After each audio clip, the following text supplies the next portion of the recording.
Assalamualaikum warahmatullahi wabarakatuh. Saudara sekalian, selamat berjumpa kembali dengan Puspintek Palira dalam acara ngaji Desa Palira. Pada seri yang ke-11 ini, kita akan mengupas tentang macam-macam jabatan kepala desa. Nah, selama ini seringkali kita jumpai ada satu simpang siuran pengertian atau satu nyambung, yang lain nggak nyambung tentang status jabatan kepala desa ini. Maka perlu kiranya saat ini untuk kita pelajari bersama. Ya, namun sebelumnya jangan lupa rajin mengunjungi website Puspintek Palira, juga channel YouTube Puspintek Palira. Jangan lupa pula lalu berikan jempol dan subscribe. Tentang macam-macam jabatan kepala desa. Dalam pembakasan ini saya merujuk, mengkolaborasikan rujukan ini dari Peraturan Menteri Dalam Negeri Nomor 84 tahun 2015 yang bicara tentang OTK, tugas fungsi masing-masing jabatan yang ada di pemerintah desa, mulai dari kepala desa hingga kepala dusun. Kemudian saya juga merujuk pada aturan ANRI, per ANRI nomor 5 tahun 2021 tentang tata naskah dinas.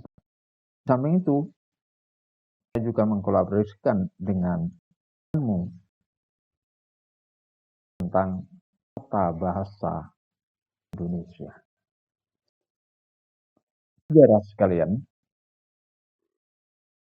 perintah desa, jabatan-jabatan ini sudah ditentukan sebagaimana diatur di dalam Peraturan Menteri Dalam Negeri Nomor 84 tahun 2015. Di mana jabatan-jabatan ini untuk kepala desa ini ada bermacam-macam.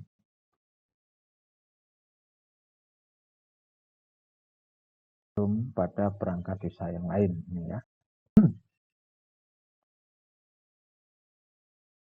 Kepala desa ada yang selama mungkin saudara kenal dengan dengar istilah ada PJ, ada PLT, PLH.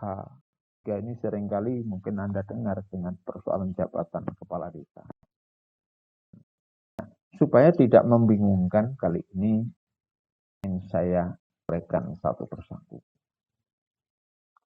Saudara sekalian, bahwa adanya jabatan PJ itu hanya apabila terjadi kekosongan atau berhalangan tetapnya kepala desa. Sekretaris desa, Kaur, Kasih, Kasun, tidak ada istilah PJ pertama.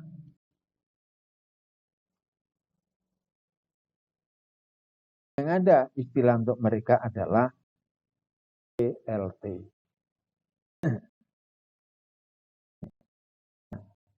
Sebenarnya demikian. Bahwa di dalam kosongan jabatan atau berhalangannya jabatan, baik itu kepala desa dan perangkat desa, mulai dari sekretaris desa hingga kasun, itu ada kehalangan yang dalam kondisinya memang bersifat tetap. Kemudian istilah lain adalah kekosongan jabatan.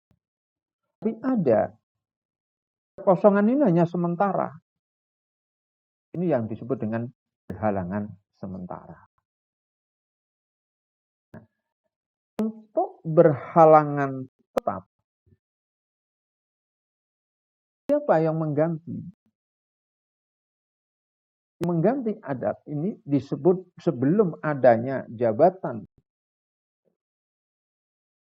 definitif, maka jabat untuk sementara ini oleh penjabat atau lazim disebut PJ atau oleh PLT atau pelaksana tugas. Di mana letak ini PJ PLT ini? Untuk jabatan kepala desa, PLT atau PJ ada. Artinya dipakai.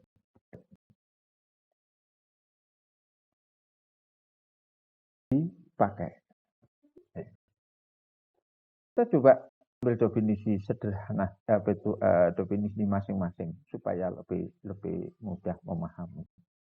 PJ itu adalah penjabat, yaitu yang memegang jabatan kepala desa sampai dengan dilantiknya kepala desa definitif. Itu PJ.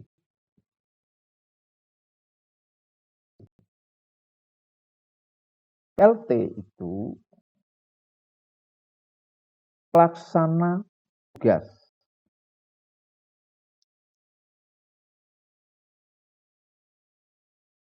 Pengertiannya adalah memegang atau pelaksana jabatan kepala desa sampai dilantiknya penjabat kepala desa. PJ.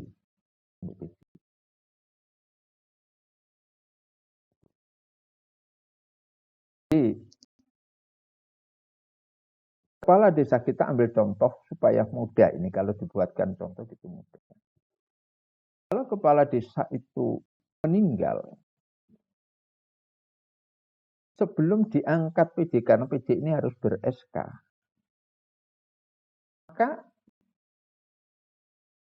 serta-merta begitu kepala desa meninggal, sekretaris desa melaksanakan tugas. Inilah jabatan PLT itu. Meninggalkan kekosongan berhalangan tetap. PLT.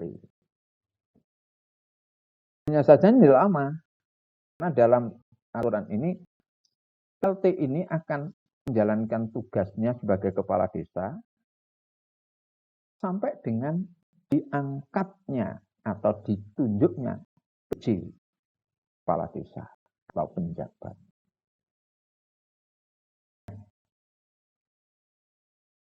Dalam peraturan terkait dengan ini kebetulan pada seri sebelumnya juga sudah saya ungkap berapa lama PLT untuk kepala desa yang meninggal ini hanya 20 hari karena setelah 20 hari harus diangkat PJ. PJ ini punya waktu 6 bulan untuk selesai melaksanakan Dekades PAW kalau sisa masa jabatannya dari lebih dari 1 tahun kepala desa meninggal lagi. Tapi kalau kurang dari 1 tahun maka sampai dengan dilantiknya kepala desa terpilih atau definitif.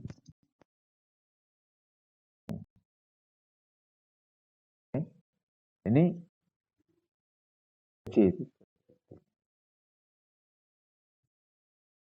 bagaimana kalau dalam perhelatan Pilkades di sana kepala desa sebagai juga ikut sebagai calon kepala desa. Apakah itu juga namanya PLT nanti misalnya sekretaris? Tidak. Karena itu hanya sementara. Kepala desa jelas ada sampai dengan setelah dengan hari pemilihan, setelah selesai pemilihan maka menjadi kepala desa lagi, maka itu bukan berhalangan tetap.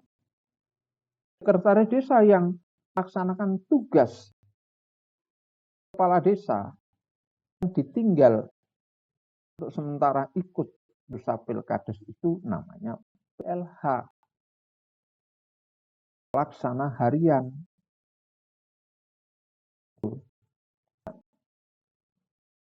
Kok bisa? Iya. PLH itu kalau kita definisikan adalah pelaksana tugas kepala desa yang akibat dari kepala desa untuk satu kegiatan atau tugas tertentu dan lebih dari 7 hari. KPLH tinggal ibadah haji 40 hari, PLH. Ikut pilkades, PLH. Tuh. Pelaksana harian. Ini. Itu pelaksana harian. Ya.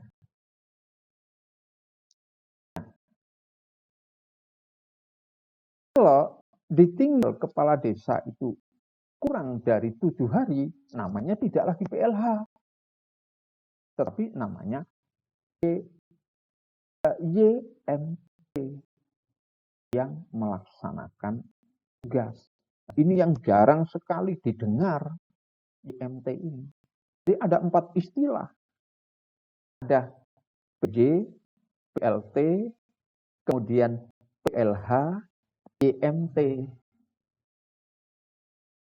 Di mana semuanya ini secara administratif harus benar penerapannya. Tidak boleh sembarangan. Agar tidak sembarangan untuk menerapkannya, maka harus memahami di samping regulasinya juga ilmu pengetahuannya tentang bahasa Indonesia.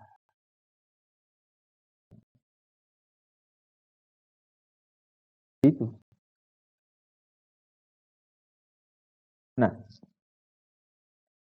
sekarang bagaimana kewenangan-kewenangan 4 jabatan selain definitif? Kalau kepala desa jelas, kewenangan kepala desa itu sebagaimana itu tugas dan fungsi kepala desa itu diatur sesuai dengan pasal 26 di Undang-Undang Nomor 6 tahun 2014. Nah, untuk PJ jelas sekali secara eksplisit diatur di Undang-Undang Nomor 6 memiliki tugas dan fungsi yang sama dengan kepala desa. Tugas dan fungsi yang sama dengan kepala desa.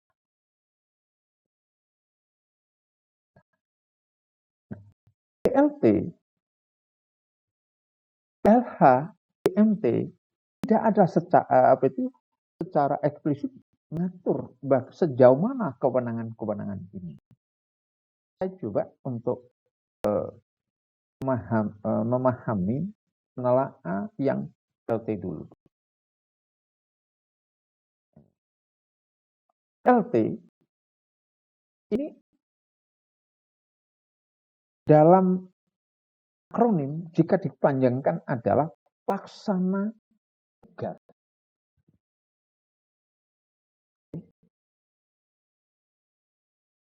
Tugasnya apa kepala desa? Tugasnya adalah yang dituangkan dalam pasal 26 Undang-Undang Nomor 6 tahun 2011. Maka jika kita memahami dari sisi istilah pelaksana tugas atau PLT itu, maka tidak beda dengan PJ ataupun kepala desanya. Alasannya apa? Begini, saudara sekalian, bahwa PJ, PLT itu terkait dengan adanya kekosongan permanen atau berhalangan tetap. berhalangan tetap, maka tidak bisa menunggu lagi dalam kurun waktu yang tentunya lama. Definitifnya minimal adalah kalau itu PAW berarti minimal adalah 6 bulan 20 hari. Sedangkan kalau tidak sampai PAW maksimal 1 tahun. Dalam jangka waktu lama sedangkan pelayanan publik tetap berjalan, maka kita dapat mengambil satu pengertian bahwa pelaksana tugasnya itu apa? Tugas sebagaimana diatur di dalam pasal 26 Undang-Undang Nomor tahun 2014 berarti memiliki tugas yang sama dengan kepala desa definitif. Dalam melaksanakan tugas ada 4 pasal di situ. Wajib, berhak, berwenang, dan sebagainya. Jadi kita memahaminya seperti itu. Dengan demikian, selama ini kalau selalu banyak yang bertanya, apakah PJ punya kewenangan hak yang sama dengan kepala desa? Apakah apalagi PLT ya, PLT kalau PJ sudah clear karena sudah ada pasal yang mengatur secara eksplisit. Tetapi kalau PLT tidak ada pasal mengatur secara eksplisit, maka kita kembali kepada definisi. Ternyata definisinya PLT itu adalah pelaksana tugas. Nah, tugasnya Kades ini apa? Tugasnya ini diatur di pasal 26, berarti sama. Hak yang sama, punya tugas yang sama dengan kepala desa definitif. Nah, sekarang berarti clear, tercerahkan. Ada definitif, PJ, dan PLT. Untuk PLH dan YMT, karena sementara, ditinggal sementara. Di inilah nanti misalnya, ada ini surat yang harus ditandang, sebentar menunggu ya, hanya 40 hari aja, 20 hari, ditunggu.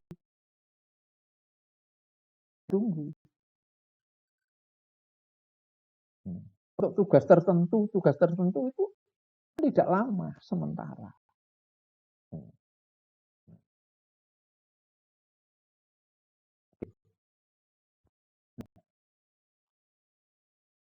Terus sekalian, itulah tentang macam-macam jabatan kepala desa, mulai definitif. Kalau definitif sudah jelas, kepala desa definitif itu kepala desa hasil pemilihan. Bisa pemilihan untuk periode 6 tahunan normal, bisa pemilihan karena PAW. Di hasil pemilihan itu definitif.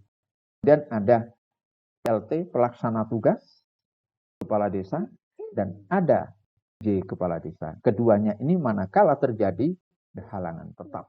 Dengan kalau berhalangan sementara dengan jabatan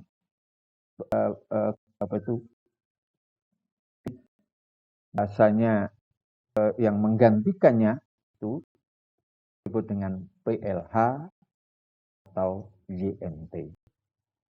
PLH apabila berhalangan sementaranya lebih dari 7 hari, sedangkan YMT itu apabila berhalangannya adalah maksimal 7 hari.